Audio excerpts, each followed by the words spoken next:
You probably click this video kasi gusto mong malaman kung paano mapapalitan o ma-customize ang iyong YouTube channel URL. If you just started your channel, there are some eligibility requirements na dapat mong ma-meet bago mo magawa ito. So, ano-ano nga ba itong mga requirements na ito at paano ito gawin? First requirement, your channel should be 30 days old. If you just created your channel a week ago, then yes, it means that you are not yet eligible and you have to wait at least 3 more weeks. Patience is a virtue. Second requirement, kung hindi ka pa nag-upload ng channel icon mo, then you should do it now. Take a selfie and get a perfect picture of yours to upload on your channel.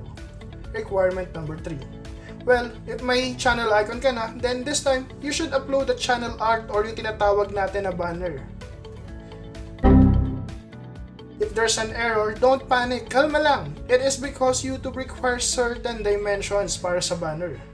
To know more about this, punta ka lang sa support.google.com and click on YouTube icon. Scroll down and click Create and Grow Your Channel. Piliin ang Customize and Manage Your Channel. At under Change Your Channel Art and Layout, i-click lang ang Create or Edit Channel Art. So, basically, dito mo makikita lahat ng information na related sa channel art, including a video from YouTube Creators Academy at templates to make sure na din na mag-fit yung channel art mo sa iba't ibang devices such as TV, desktop, tablets, at smartphones. I also place the links on the description para mas mabilis mong ma-access. And last, the fourth requirement is you must have at least 100 subscribers. Yes, kailangan magkaroon ka muna ng 100 subscribers para magkaroon ka ng custom URL. So while nag-aantay ka ng 30 days, pwede ka munang gumawa ng content to attract potential subscribers sa iyong channel. And once na ma-meet mo na lahat ng eligibility requirements, makaka-receive ka ng notification from YouTube like this.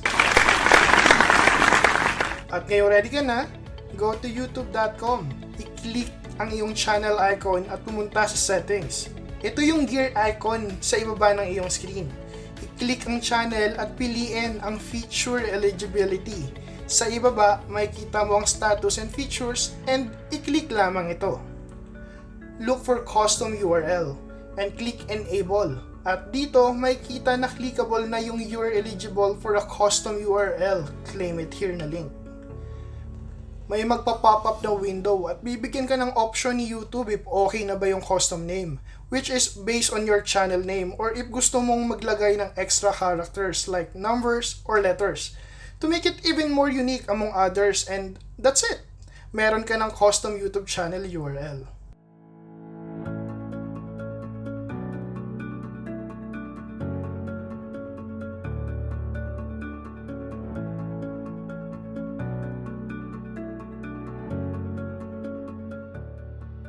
At kung nagustuhan mo ang tutorial na ito, please don't forget to like this video, leave a comment, and hit the subscribe button. Salamat!